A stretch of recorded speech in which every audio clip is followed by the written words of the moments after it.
If you're a parent like me, then you know how crucial bedtime routines are. And the last thing I need to interrupt my family's sleep is a leaky diaper. When I put the Pampers Cruisers 360 on my daughters overnight, I would be confident the diaper woes were not getting between me and the whole house getting a full night's rest. Pampers Cruisers 360 keeps wetness away from skin for up to 12 hours and provide up to 100% leak-proof fit, which means you won't be awake in the middle of the night trying to calm an unhappy kiddo or cleaning up any midnight messes. The thing is, Pampers are known for their great, dependable quality. They're easy to use with 360 stretchy waistband you can pull right up on your little wiggly one, and easy tear size, which means you can rip, wrap, and roll the diaper to dispose. Pampers are also hypoallergenic, free of elemental chlorine bleaching, parabens, and latex. Your baby deserves that. Having a diaper you can depend on is important, and it's why I've always loved Pampers. Download the Pampers Club app today to start earning rewards with every diaper and wipes purchase. Not to mention, get free diapers and great parenting content with Pampers Club.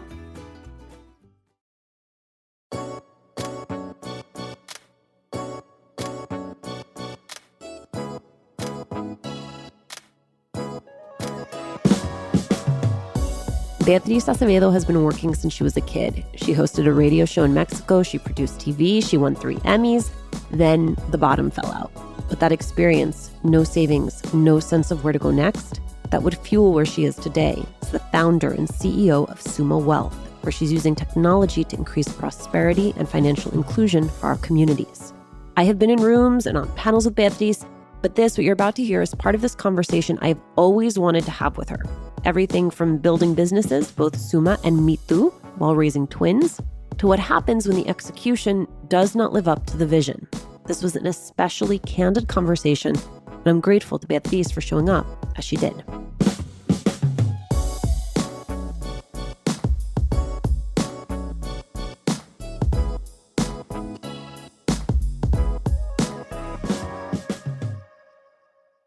Beatriz, thank you for doing this. No, thank you so much for having me. My favorite part of doing LTL interviews with my friends is that I learn things about my friends I did not know. For example, that your parents were living around San Diego when your mom was pregnant with you and then actually crosses back into Mexico so that you can be born in Mexico. Why? My dad was a really proud Mexican man who had a big sort of vision for me because both my brother and I were born in Mexico. And he just thought if we're born in Mexico, we can one day serve our country as president. And I was like, the fact that he never thought this could be my country was kind of odd. But in his mind, it was like, it's Mexico. I always thought that was hilarious, right? That my dad rushed my mother across the border to the opposite side. So that you could be president of Mexico. I get it. Yeah, there you go. That's not happening. But you only need one person to believe in you to make it in life. So bless my dad's heart. That was him. You start working really young. You have a radio show as a kid. You break into television when you're in your early teens. The bottom sort of falls out. As you put it, you hit rock bottom. You lose your job. Take me back to that time. What did that look like when you say you hit rock bottom, and how did you pull yourself out of it? A lot of the work that I do now, I think it goes back to that moment when you're young, you just feel on top of the world. And you never imagine that that's going to go wrong. Like, how could that go wrong? Like, I just won the Emmys and the MTV award and I live large. I remember my accounting telling me, like, you have to spend the money so you can write it up. Like, horrible advice, by the way. Like, why didn't he tell me, like, invest it or something like that? My parents didn't know either. My parents weren't investors. They would just buy another piece of land. I think that was their thing. I had no savings. I had nothing for an emergency. Of course, I didn't have an emergency account. I wouldn't even know what that was. The day that I lost my job, I got a memo saying all your shows are canceled. Don't show up to work. But don't worry, we're still going to send you your payment. And of course, I couldn't work for any other network or anything.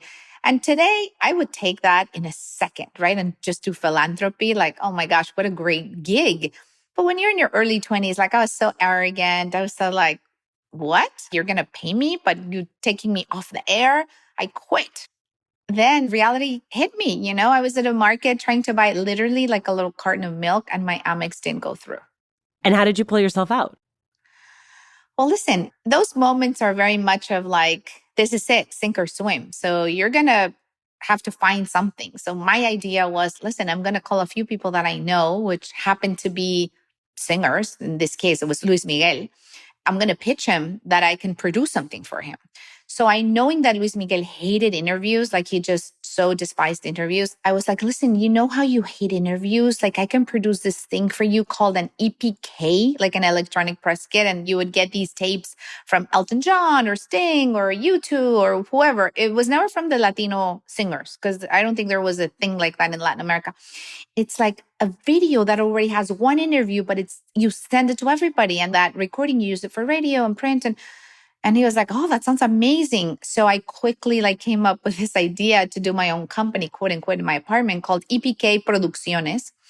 And he was like, all right, yeah, call so-and-so Fulanito at Warner Media and tell him that I said I want to do this. So I was like, hey, Fulanito. And I knew them all because of my TV show. And so they knew who I was. They would take my call.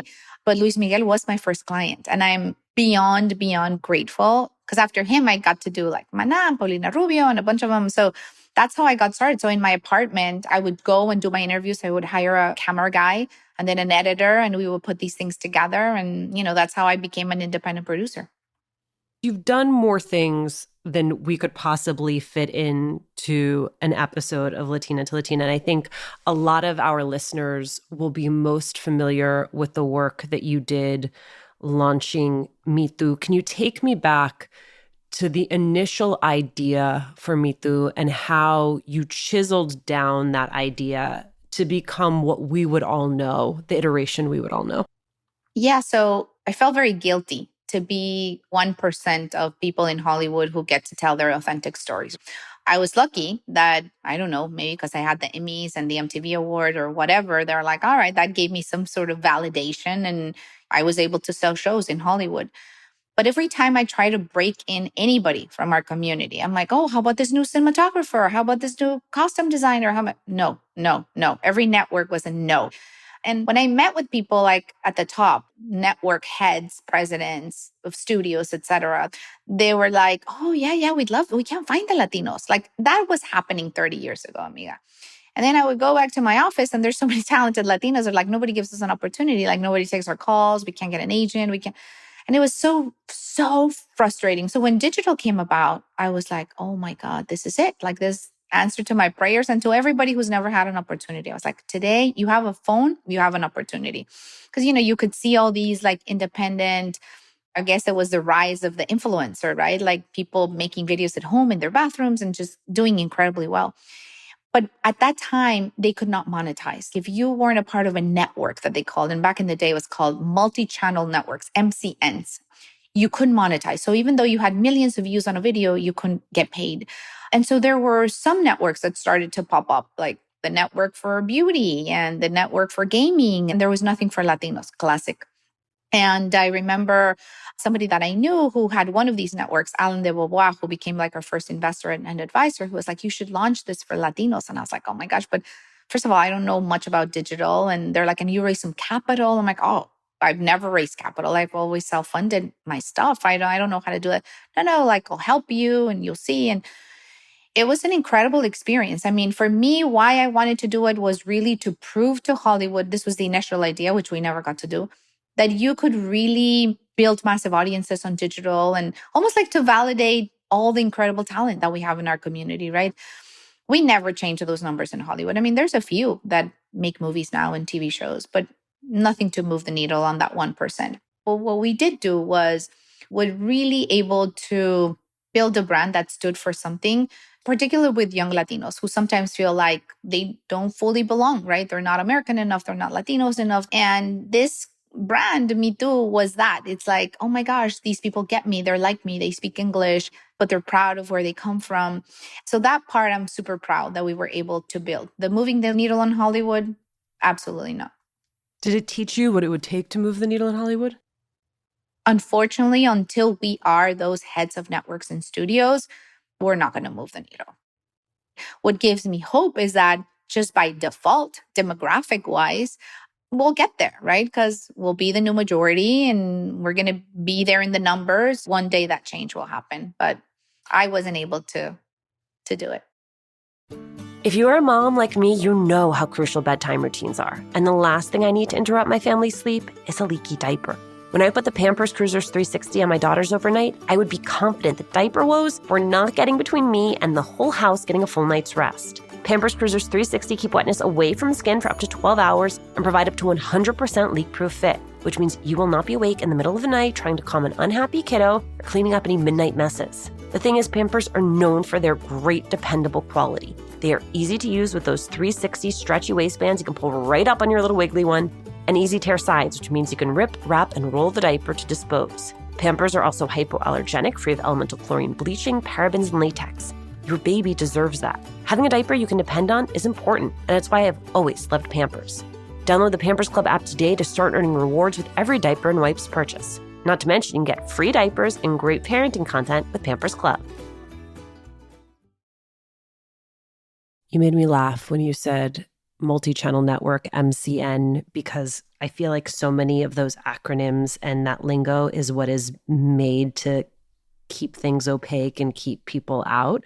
I feel similarly about fintech, that for a long time, like I would have friends who would drop fintech and I would be like, yeah, fintech. And then I'd have to go home and Google, like, what is fintech? Like, why can't you just call this financial technology? That would immediately tell me so much more about what it is. For those of us who are not intimately involved beyond our own consumership with financial technology, what is the opportunity in this moment and why does the landscape seem so big for investment in financial technology?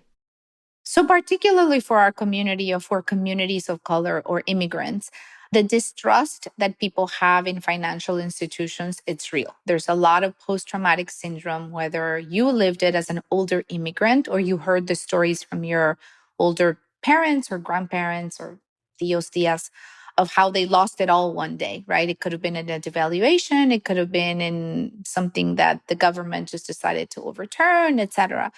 So that's a massive generation of like, I'm just going to keep the money under the colchon, under my mattress or in the freezer or wherever we know our families keep it. For younger generations, they want to understand more about their finances, but they never grew up talking about it with their parents or knowing what to do. And there's a lot of shame in that. Now I'm college educated. Now I did well. Now I'm doing 10 times better than my family, but I don't know who to trust, who to listen to. So there's an incredible opportunity when it comes to building a community and a brand and a company that really talks to our demographic. I don't come from a financial background. I'm a total media and entertainment and marketing girl. But all the things that I care about, representation in Hollywood, access to capital, like if we had economic power, not just be represented in numbers, because we know in numbers we are, true economic power, we could be funding that. We could be funding our own studios and we could be funding our movies and we could be funding our companies or have those funds that invest in other Latinas or Latinos. When a friend of mine, Javier Gutierrez, who came with the idea of this new company that I'm a part of, SUMA, told me, you should be doing this fintech company. And just like you, I was like, first of all, what's fintech? And no, like I'm very unqualified to do that. But he was like, no, you're very qualified because what fintech companies need is somebody who knows how to build community and build trust and build a brand. And the pandemic came, looking at not just the deaths, but also the economic hardship of our community. I was just like, this is really needed. I do believe that we need those tools, those resources, that information, that education in our community that we just don't grow up with. You raised more than $50 million for mitú. I wonder the lessons you took from that fundraising that you have brought now to the fundraising you've done for SUMA Wealth. There's a lot of learnings. I mean, I didn't know what venture capital was. Like I'd never raised capital in my life. I was Googling the term venture capital. How would you explain VC to someone who doesn't know? It's funds that want to invest in high growth companies that are tech enabled. So something that they see potential that, oh my gosh, this could grow so much and they need a lot of capital to run fast and be the first and only ones and for no competition to come behind them. And so there's like a lot of money that they start putting on you. Some people say, oh, you're good at raising capital. Can you help me raise money for my restaurant? I'm like, that's not venture back. That would be better like a line of credit or some other sources of capital. But venture tends to be technology companies that need a lot of capital to grow fast. So clearly, I had no clue to do that. I remember even going to the office of an investor, Peter Chernin, who ran Fox for many, many years, who I knew from my TV days. And he asked me if I was raising a Series A. And I was like, oh my God, in my mind, I couldn't Google in front of him. So I was like, A, like what could possibly come before A? Like A is the first letter in my mind in 2 seconds, I had to think about this. So I was like, yeah, we're raising a Series A.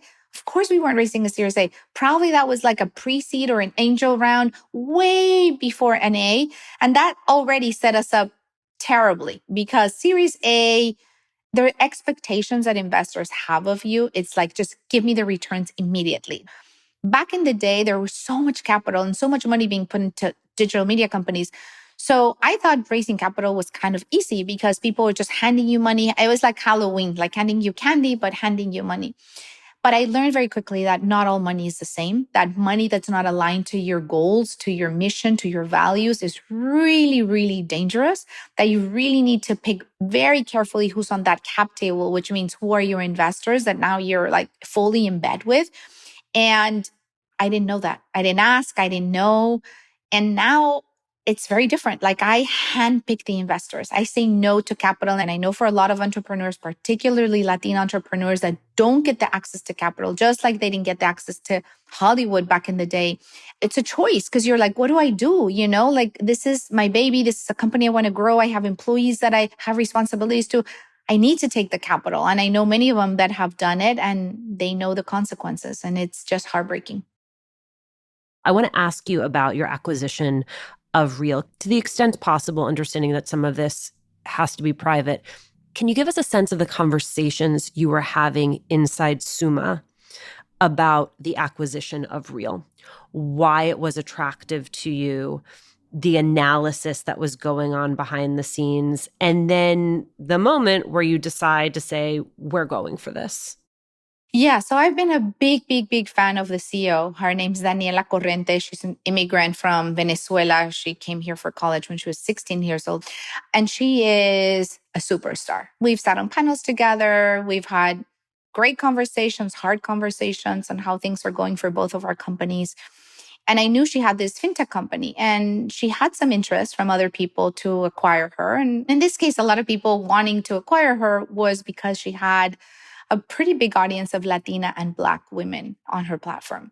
A lot of people wanting to acquire her were not from our demographic. So all they wanted was like, it's unfair to say, not all, but primary goal was, okay, you know, we can just buy these lists and now we have them and now we can target them with whatever we want. God knows what it is. And for Daniela, that was a red flag because she's like, well, why I built this was to help our community not get into further debt. So for them just to use the names in the list and the accounts, is not that attractive to me. So she's like, well, I don't know what to do. What do you think? And then a few weeks later, she's like, wait a second. I just thought about, what about SUMA?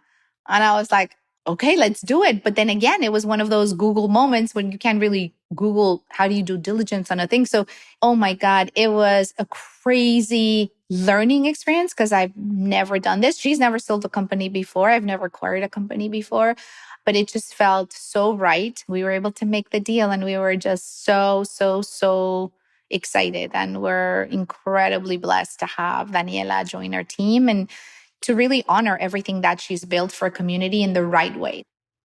The one thing I've not gotten to is the fact that in all of this, you're a mom. And a lot of times I speak with founders when they are trying to launch their companies and launch their families, and they have really little kids. And the questions are about the sacrifice of time as a mom to a young kid. So I wonder for you, as someone who is in a matter of months going to be an empty nester, you have twins, so they will leave you at the same time. I know, I see your face. Don't remind me. I'm almost in tears. What do you want those of us who are at the beginning of this mom journey to know about what those years look like? You know what?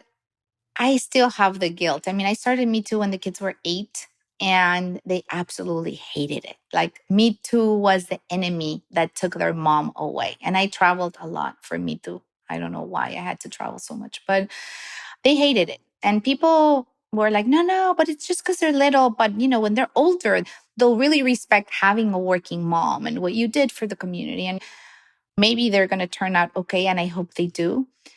But I personally missed a lot of milestones from my kids, right? Oh my gosh, the nanny would send a picture. Look, Isa lost a tooth. And I was like, oh my God, I'm not there. Or this happened with Diego. He scored 3 goals and I missed the soccer game. And that was really, really hard. And I don't know if it was the right thing to do. Certainly super passionate about my work, primarily thinking that I could, back in the day of Me Too, I really thought I could move the needle in Hollywood and that was going to be so important. And not just for my kids, but their kids and every kid in this country. And I was very present as a mom as much as I was here, but I never was just a full-time mom. So I don't know if one day I'm going to regret that. I'm not good to give you that advice, amiga. Are you kidding? That is the perfect person to give me that advice, because what I'm hearing is you don't know, and there's no easy answer. And I really appreciate the honesty, because I've heard this story so many times where the ending is pat, where it's like, okay, and then my kids learned the power of hard work and it was all okay. And it's like, maybe. Yeah. And also, it's not just that for them, you weren't there when they lost the tooth. I used to think that parents went to soccer games and recitals for their kid. I now understand, in part, you go for you. Yeah, it's what you missed. You want to be there. Mm-hmm. So trade-offs, but I think they're such good kids and they represent everything that I want to leave behind for the younger generation. So my life would be so incomplete without them. Beatriz, thank you for taking the time to do this. I know how busy you are. No, thank you so much for having me.